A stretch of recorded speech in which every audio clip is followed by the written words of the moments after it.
అందరికీ నమస్కారం. నా పేరు రమ. 7 అడుగుల పయనం సీజన్ 2 25వ భాగం. రచయిత కన్నమ్మ గారు. దివి హా అని తలూపి విక్రమ్ ఉన్న రూంలోకి వెళ్తుంది. విక్రమ్ అల్మారాలో ఫైల్ కోసం వెతుకుతూ ఉంటాడు. దివి మెల్లిగా అతని వెనక్కి వెళ్ళి అతని కళ్ళు మూసింది. విక్రమ్ క్షణం ఆశ్చర్యపోయి తర్వాత ఎవరో అర్థమయ్యి నవ్వుతూ ప్రిన్సెస్ అని దివి చేతుల మీద చెయ్యేసి అంటాడు. దివి చేతులు తీసేసి నేనే అని నీకెలా తెలుసు విక్కీ అని అడుగుతుంది. విక్రమ్ నా కూతురు గురించి నాకు తెలియదా ఏంటి అని తల మీద చిన్నగా కొడుతూ అంటాడు. దివి నవ్వుతూ ఐ మిస్ యూ విక్కీ అని విక్రమ్ని హగ్ చేసుకుంటుంది. విక్రమ్ ఐ మిస్ యూ మా అని అంటూ నుదుటి మీద ముద్దు పెడతాడు. చైత్ర నవ్వుతూ చూసారా నిన్ననే మనం దివి గురించి అనుకున్నాం, ఈరోజు తనే వచ్చిందని అంటుంది. స్పెషల్గా నా గురించి అనుకోవడం ఏంటి, నేను దూరంగా ఉంటున్నంత మాత్రాన నన్ను మర్చిపోతున్నారా అని అడుగుతుంది దివి. కాదు తల్లి, ఒక విషయం గురించి నీతో డైరెక్ట్గా మాట్లాడాలి అనుకున్నాం, అందుకే మీ మమ్మీ అలా అందని అంటాడు. దివి ఇద్దరిని చూస్తూ నాతో డైరెక్ట్గా మాట్లాడాల్సిన ఇంపార్టెంట్ విషయం ఏంటని అడుగుతుంది. చైత్ర అదంతా ఇప్పుడు ఎందుకు, ఇప్పుడే వచ్చావు కదా, ఫ్రెష్ అప్ అయ్యిరా, నీకోసం ఏదైనా స్పెషల్ చేస్తానంటుంది. దివి ఓకే అని చెప్పి అక్కడి నుంచి తన రూంలోకి వెళ్తుంది. విక్కీ ఎలాగైనా దివి వచ్చింది కదా, తను వెళ్ళేలోపే తన అభిప్రాయం తెలుసుకుంటే మంచిది. ఒకవేళ తనకి ఇష్టమైతే ధీరజ్ని కూడా అడగొచ్చు, అప్పుడు ఇద్దరు పిల్లల పెళ్ళి ఒకేసారి చెయ్యొచ్చని హ్యాపీగా ఫీల్ అవుతూ చెప్తుంది. విక్రమ్ చైత్రని దగ్గరగా లాక్కొని నన్ను పెళ్లి చేసుకున్నప్పుడు కూడా నువ్వు ఇంత హ్యాపీగా ఫీల్ అవ్వలేదు కదనే అని జలస్ ఫీల్ అవుతూ అంటాడు. అబ్బో మీరేమైనా నా ఇష్టంతో పెళ్లి చేసుకున్నారా అని దెప్పి పొడుస్తూ అంటుంది. నిజమేలే అని అంటాడు విక్రమ్. అయినా అప్పుడెప్పుడో జరిగిన విషయం ఎందుకని అడుగుతుంది చైత్ర. విక్రమ్ నవ్వి ఈ సమాధానం కోసమే అలా అన్నానని అంటాడు. విక్కీ నాదెప్పుడు ఒకటే ఆశ, నువ్వు నేను పడ్డ బాధ మన పిల్లలు పడకూడదు, వాళ్ళు ఎప్పుడూ వాళ్ళ లైఫ్ పార్ట్నర్తో హ్యాపీగా ఉండాలని అంటుంది. విక్రమ్ ఆమె తల ఢీకొట్టి వాళ్ళు హ్యాపీగానే ఉంటారని అంటాడు. చైత్ర నవ్వి సరే మీరేదో వర్క్ చేసుకున్నారు కదా చెయ్యండి, నా కిచెన్లో కొంచెం పనుందని చెప్పి వెళ్ళిపోతుంది. దివి తన రూంలోకి వెళ్ళి ఫ్రెష్ అప్ అయి బెడ్ మీద వాలిపోతుంది. కొన్ని రోజుల్లో తన లైఫ్ ఎంతలా మారిపోయిందనేది గుర్తు చేసుకుంటూ ఉంటుంది. అవన్నీ కళ్ళ ముందు మెదులుతూ ఉంటే తన కళ్ళల్లో నీళ్లు కూడా ఆగను అంటూ కంటి చివర నుండి కారుతున్నాయి. తన సీక్రెట్ రూంలోకి వెళ్ళి ధీరజ్తో తను ఎలాంటి లైఫ్ ఊహించుకుందో గుర్తు చేసుకుంటూ అక్కడే చాలాసేపే గడిపింది. ఈ రోజంత లేట్ అవుతుందని నేను అనుకోలేదు, సారీ అని మను వైపే చూస్తూ అంటాడు మధు. మను నవ్వుతూ నేనే మీకు థ్యాంక్స్ చెప్పాలి, మీరెందుకు సారీ చెప్పడం అని అంటుంది మను. నువ్వెందుకు నాకు థ్యాంక్స్ చెప్పడం అని అర్థం కాక అయోమయంగా తననే చూస్తూ అడుగుతాడు మధు. మీతో పాటు నన్ను కూడా కాశ్మీర్ తీసుకువెళ్తానన్నారు కదా అందుకు, ఇంకా లేట్ అయిందని నన్ను ఇంటి దగ్గర డ్రాప్ చేయడానికి కూడా వస్తున్నారు కదా అందుకు అని అంటుంది మను. మధు నువ్వు ఆ డిపార్ట్మెంట్ హెడ్ కాబట్టి తీసుకెళ్తున్నానని చెప్పాను కదా ఇందాక, ఇంకా మీ ఇంటి దగ్గర డ్రాప్ చేయడం అంటావా, నా వల్లనే నీకు లేట్ అయింది కాబట్టి డ్రాప్ చేస్తున్నాను, అంతకు మించి ఇంకేం లేదని అంటాడు. నేను అంతకు మించి ఎక్స్పెక్ట్ చేస్తున్నానని మీకు చెప్పలేదు కదా అని అంటుంది మను. చెప్పకపోయినా నీ ఫేస్ చెప్తుందిలే అని అంటాడు మధు. అబ్బో నా ఫేస్ నుంచి మీకు నా ఫీలింగ్స్ కూడా తెలుస్తున్నాయా అని అడుగుతుంది మను. నువ్వు అసలు మాట్లాడకుండా ఉండలేవా అని తనని చిరాగ్గా చూస్తూ అడుగుతాడు మధు. మను క్యూట్గా ఫేస్ పెట్టి నా మాటలు మీకు అంత ఇరిటేటింగ్గా ఉన్నాయా అని అంటుంది. అది మళ్ళీ నీకు స్పెషల్గా చెప్పాలా అని అంటాడు మధు. ఇంత డైరెక్ట్గా చెప్పాక కూడా నేను ఇంకేం మాట్లాడతాను అని మొహం పక్కకు తిప్పుకుంటుంది. కాసేపటికి కూడా మను ఏం మాట్లాడకపోయేసరికి ఏంటి అమ్మాయి ఫీల్ అయిందా, ఏం మాట్లాడడం లేదు అని అనుకుంటూ మను వైపే చూస్తాడు మధు. అంతలా చూడకండి, నాకు దిష్టి తాకుతుందని అతని వైపు చూడకుండానే అంటుంది మను. మధు షాకింగ్గా నేను చూస్తున్నానని తనకెలా తెలుసు అని అనుకుంటూ ఉండగా మా ఆడవాళ్ళకి అలా తెలిసిపోతుందిలే అని అంటుంది మను. మధు ఆ మాటకి తడబడి ఆమె నుండి చూపు తిప్పేసుకుంటాడు. మను చిన్నగా నవ్వుకుంటుంది. మను వాళ్ళ ఇల్లు రాగానే మను దిగడానికి డోర్ ఓపెన్ చేసి మళ్ళీ మధు వైపే తిరిగి ఎలాగైనా లేట్ అయ్యింది, ఈ రోజుకి ఇక్కడే ఉండొచ్చు కదా అని అంటుంది. లేదు నేను వెళ్తాను అని అంటాడు. ఇప్పుడు మీరు వెళ్ళేసరికి 1 అవర్ అవుతుంది, ఇంకా మీరు మార్నింగ్ నుండి ఏం తినలేదు, మార్నింగ్ కూడా తిన్నారో లేదో డౌటే, ఇప్పుడు ఇంటికి వెళ్ళి ఆ చెత్త తినే బదులు మా మమ్మీ చేతి వంట తినండి అని అంటుంది మను. మధు బ్రుకుటి ముడివేసి ఆమె వైపే చూస్తాడు. చూసింది చాలు కానీ రండి అని చెప్పి కొంచెం మధు వైపు పొంగుతుంది. ఏం చేస్తున్నావు అని వెనక్కి జరుగుతుంటే మను కార్ కీస్ తీసుకుంది తన చేతిలోకి. మను కార్ కీస్ తీసుకొని మళ్ళీ తన సీట్లో కూర్చొని మీరు చాలా ఎక్కువ ఊహించుకుంటున్నారని ఒక కన్ను పైకి లేపంటుంది. అదేం లేదు కానీ నా కీస్ ఇవ్వు అని అంటాడు. మీరు నార్మల్గా చెప్తే వినరు, అందుకే ఇలా చేశాను, ఇంకా సైలెంట్గా లోపలికి రండి అని కార్ దిగేసి కీస్ తిప్పుకుంటూ లోపలికి వెళ్ళిపోతుంది మను. ఏయ్ మనస్విని అని మధు అంటున్నా వినకుండా వెళ్ళిపోయింది మను.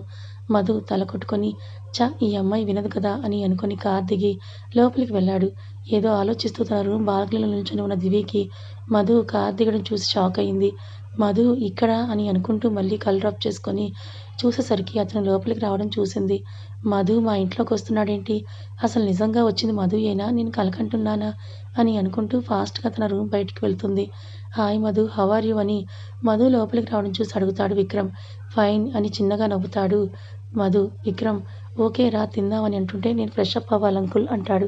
చైత్ర అందరూ భోజనానికి రండి అని పిలుస్తుంది. ముందు దివిని పిలువని అంటాడు విక్రమ్. దివి పేరు వినగానే మధు ముందుకు వేసే అడుగులు ఆగిపోతాయి. చైత్ర తను వచ్చినప్పటి నుంచి తన రూమ్ దాటి బయటకు రాలేదండి. ఇందాకే పిలిచాను వస్తానని చెప్పిందని అంటుంది. విక్రమ్ అవునా, నేను పిలుస్తానని వెనక్కి తిరుగుతుండగా దివిని మెట్లు దిగి రావడం కనిపిస్తుంది. మను అప్పుడే ఫ్రెష్ అప్ అయ్యి వస్తూ దివిని చూసి అక్క అని అంటూ వెళ్ళి హత్తుకుంటుంది. దివి మనుని చూసి ఎలా ఉన్నావురా అని అడిగింది. నువ్వు లేవు కదా, చాలా బోరింగ్ అక్క. అన్నయ్య ఎప్పుడు ఏదో ఒకటి అంటూనే ఉంటాడని అద్విక్ మీద కంప్లైంట్ చేస్తుంది మను. ఆహా, దివి రాగానే నా మీద కంప్లైంట్స్ మొదలెట్టావా అని మనుని చూసి అంటాడు అద్విక్. దాని గురించి తెలిసిందే కదన్నయ్య, వదిలేయ్ అని మను నెత్తి మీద కొడుతూ అంటాడు అనిరుద్. చూసావా అక్క ఎలా కొడుతున్నాడు అని మూతి తిప్పుకుంటూ అంటుంది మను. దివికి ఈ మాటలేమీ చెవికెక్కడం లేదు. ఎదురుగా ఉన్న మధుని చూస్తోంది. మధు మాత్రం ఆమె వైపు చూపు కూడా కలపడం లేదు. చిన్నారి అక్కడికి వస్తూ దివిని చూసి ఆశ్చర్యపోయింది. అలానే మను వాళ్ళ అన్నయ్య వచ్చినట్టు చెప్పడం గుర్తుకొచ్చి మధు వైపు చూసింది. మధు దివి వైపు చూడకపోవడం చూసి బాధపడింది. మధు నువ్వు ఫ్రెష్ అప్ అవ్వాలన్నావు కదా, కన్నయ్య రూమ్లో అవ్వు అని అంటాడు విక్రమ్. రా మధు అని అంటాడు అద్విక్. మీరు త్వరగా రండి, అందరం కలిసే తిందామని అంటాడు విక్రమ్. మరి నేను అని అంటూ వస్తుంది అద్దు. ఏ అద్దు నువ్వేంటి ఇక్కడ అని అడుగుతుంది చైత్ర. ఇంట్లో అందరూ ఏదో ఫంక్షన్ ఉందని బయటికి వెళ్ళారు, ఒక్కదాన్ని ఇంట్లో ఉండాలి అని డాడీని వెళ్తూ వెళ్తూ డ్రాప్ చేయమని చెప్తే చేశారని అంటుంది అద్దు. మంచి పని చేశావు తల్లి, ఈరోజు ఇంట్లో మీరందరూ ఉన్నందుకు ఇల్లు కూడా కలకలలాడుతుంది అని అంటాడు విక్రమ్. అద్దు చిన్నగా నవ్వి అద్విక్ వైపు చూస్తుంది. అద్విక్ ఆమెను చూసి కన్ను కొడతాడు. అతను అలా చేసేసరికి అద్దు తడబడుతూ ఎవరైనా చూశారా అని చూసింది. చిరుకోపంగా ఇంకా సిగ్గుగా అతన్ని చూస్తూ తల వంచుకుంది. అసలు అద్దు ఇంట్లో ఒకటే ఉందని తెలిసి ఎలాగైనా తనకి ఇక్కడికి వచ్చేలా అతన్ని చేసుకున్నాడు అద్విక్. ఆమె సిగ్గుపడ్డం చూసి నవ్వుకుంటూ మధు వైపు తిరిగి రా మధు అని అంటాడు. మధు హా అని తన వెనకే వెళ్తాడు. దివికి మధు తనని చూడకపోవడంతో బాధగా అనిపిస్తుంది. అందరూ ఉన్నారని నార్మల్ అయి పక్క తిరిగేసరికి అజిత కనిపిస్తుంది. దివికి ఇది ఇంకో షాక్. విక్రమ్ దివిని తినడానికి పిలవడానికి దివి వైపు చూసేసరికి తను అజిత వైపు చూడడం చూస్తాడు. దివి నీకు పరిచయం చేయడం మర్చిపోయాను, నీకు ఎప్పుడు చెప్తూ ఉంటాను కదా నా ఫ్రెండ్ అరుణ్ గురించి అని అంటాడు విక్రమ్. దివి హా అన్నట్టు తలుపుతుంది. అతని పిల్లలే వీళ్ళు, ఇందాక చూసావు కదా అతను మధు, ఇంకా ఈ అమ్మాయి అతని చెల్లెలు అజిత అని తన వైపు చూపిస్తూ అంటాడు. దివి హా అన్నట్టు చూస్తుంది. చిన్నారి తన నా కూతురు దివి అని అంటాడు విక్రమ్. అజిత తన వైపు చూసి వాళ్ళ అన్నయ్య చెప్పింది గుర్తు చేసుకొని హాయ్ వదిన అని నార్మల్గా అంటుంది. దివి హాయ్ అన్నట్టు తలుపుతుంది. కాసేపటికి అందరూ డైనింగ్ టేబుల్ దగ్గర కూర్చుంటారు. మధు ఇందాక నీకు పరిచయం చేయలేదు కదా, తను నా కూతురు దివి, మీరు ఇంతకుముందు వచ్చినప్పుడు ముంబైలో ఉంది అని దివిని చూపిస్తూ అంటాడు. మధు ఓహ్ అని దివి వైపు చూసి హాయ్ అండి అని అంటాడు. దివి హలో అని నార్మల్గా అంటుంది. కానీ తన మనసంతా గందరగోళంగా ఉంది. తన బెస్ట్ ఫ్రెండ్ని ఎదురుగా పెట్టుకొని తన బాధ పంచుకోలేకపోతున్నందుకు, మనసారా అతనితో మాట్లాడలేకపోతున్నందుకు తనకి ముద్ద కూడా దిగలేదు. కొంచెం తిని ఫాస్ట్గా చెయ్యి కడిగేసుకొని తన రూమ్లోకి వెళ్ళబోయింది. దివి దివి ఏం తినకుండా వెళ్తున్నావేంటని అడుగుతుంటే రోజు నా చేతి వంట తిని తిని అలవాటు అయినట్టుంది అత్తయ్య, మీ చేతి వంట తినాలని అనిపించడం లేదేమో అని అంటూ ఎంట్రీ ఇస్తాడు ధీరజ్. ఆ మాటలు వినగానే దివి అడుగులు ఆగిపోతాయి. గుండె వేగం పెరిగిపోతుంది. ఒళ్ళంతా భయంతో చెమటలు పట్టేస్తాయి. చైత్ర ధీరజ్ని చూసి హ్యాపీగా ఫీల్ అవుతూ నువ్వేంట్రా ఇంత సడన్గా వచ్చావు అని అతని దగ్గరికి వెళ్ళి అడుగుతుంది. ఒక కేసు పని మీద వచ్చాను అత్తయ్య అని నవ్వుతూ అంటాడు ధీరజ్. అదేంట్రా, మరి నువ్వు దివి ఒకేసారి వచ్చేవాళ్ళు కదా అని అంటాడు విక్రమ్. అప్పుడే మెల్లిగా దివి ధీరజ్ వైపు తిరుగుతుంది. ధీరజ్ దివి వైపు చూస్తూ నేను ఏదో అనుకోకుండా వచ్చాను మావయ్య, సడన్గా స్టార్ట్ అయ్యాను. మమ్మీకి ఫ్లైట్ ల్యాండ్ అయ్యాక కాల్ చేస్తే ఎవరూ లేరని చెప్పడం వల్ల మీ అందరినీ చూసినట్టు కూడా ఉంటుందని ఇక్కడికి వచ్చానని అంటాడు ధీరజ్. ధీరజ్ చూపుల్లో అర్థాలు వెతకడానికి ప్రయత్నం చేసింది. కానీ అతని చూపులకు అర్థం ఏమిటో తనకు అర్థం కాలేదు. అవునరా, నువ్వు వంట చేయడం ఏంటి అని అడుగుతాడు అద్విక్. ధీరజ్ ఖాళీగా ఉన్న చైర్లో కూర్చుంటూ అది నీ చెల్లి పుణ్యమా అని తప్పడం లేదు బావా అని అంటాడు. అందరూ ధీరజ్ మాటలకి ఆశ్చర్యంగా ధీరజ్ని దివిని మార్చి మార్చి చూస్తారు. దివి అతని మాటలకు కంగారుగా చూస్తుంది. అజిత మధు ఇన్వాల్వ్ అవ్వడం మంచిది కాదని సైలెంట్గా వింటున్నారు.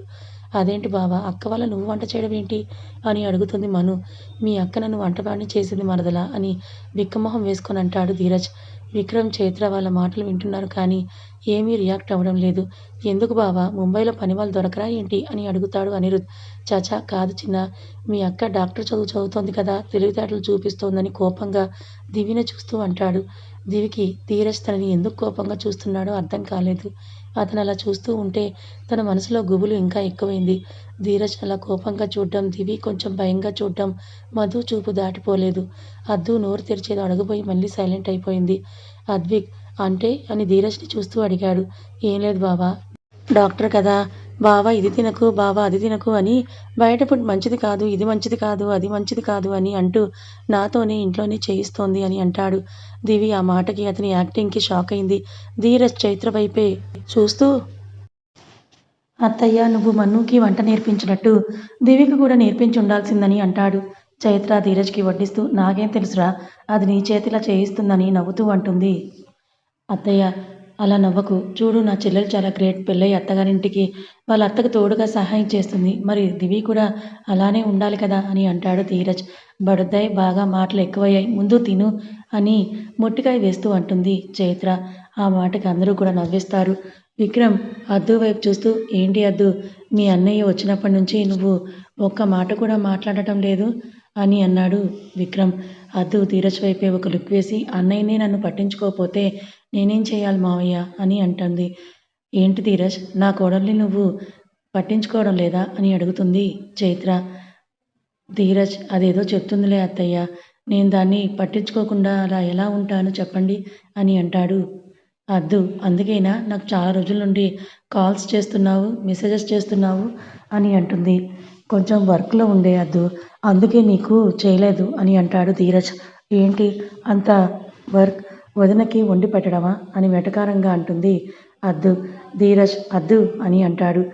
నీతో మాట్లాడను అని తను తినేసి దివి చేయి పట్టుకొని, పదా వదిన మనం వెళ్దామని దివి రూమ్కి తనని లాక్కొని వెళ్తుంది. ధీరజ్ వాళ్ళు వెళ్తున్న వైపే చూసి మళ్ళీ ముందుకు తిరిగి విక్రమ్తో మాట్లాడుతూ ఉంటాడు. ఆ సమయంలోనే మధుని అజితని పరిచయం చేసుకుంటాడు. మనిషి అయితే అద్దు వెనుకే వెళ్ళింది కానీ దివి మనసంతా కూడా ధీరజ్ దగ్గరే ఉంది.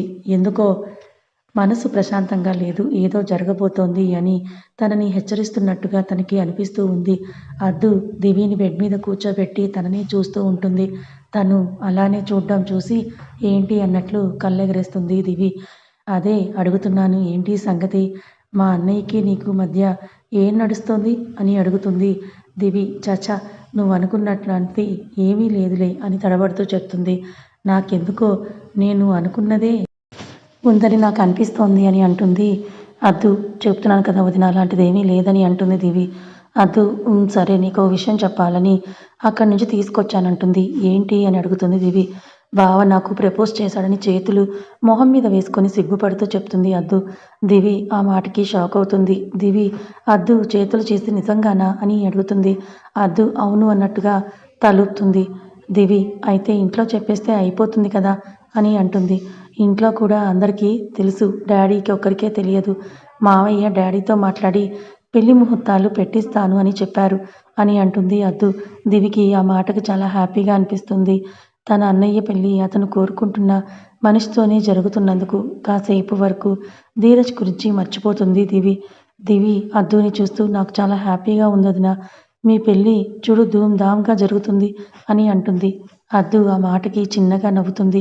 తనేదో మాట్లాడేలోపే తన ఫోన్కి నోటిఫికేషన్ సౌండ్ రావడంతో ఫోన్ వైపు చూస్తుంది. అద్విక్ నుండి బ్లాంక్ మెసేజ్. అది చూడగానే తన మొహంలో నవ్వు వస్తుంది. దివి ఆ నవ్వు చూసి, ఏంటి మా అన్నయ్య నుంచి మెసేజ్ వచ్చిందా అని అడుగుతుంది. అద్దు హా అని అంటుంది. దివి అంతగా మా అన్నయ్య ఏం పంపించాడేంటి అని టీస్ చేస్తూ అడుగుతుంది ఆమెను. అద్దు నవ్వేస్తూ తనకు వచ్చిన బ్లాంక్ మెసేజ్ని చూపిస్తుంది. దివి ఆ మెసేజ్ చూసి, అదేంటి బ్లాంక్ మెసేజ్ పంపాడు అని అడుగుతుంది. నువ్వు ఎక్కడున్నావు అనేది నాకు అనవసరం, నాకు నిన్ను చూడాలని ఉంది, త్వరగా నా ముందుకు రా అని ఈ మెసేజ్ అర్థం అని అంటుంది అద్దు.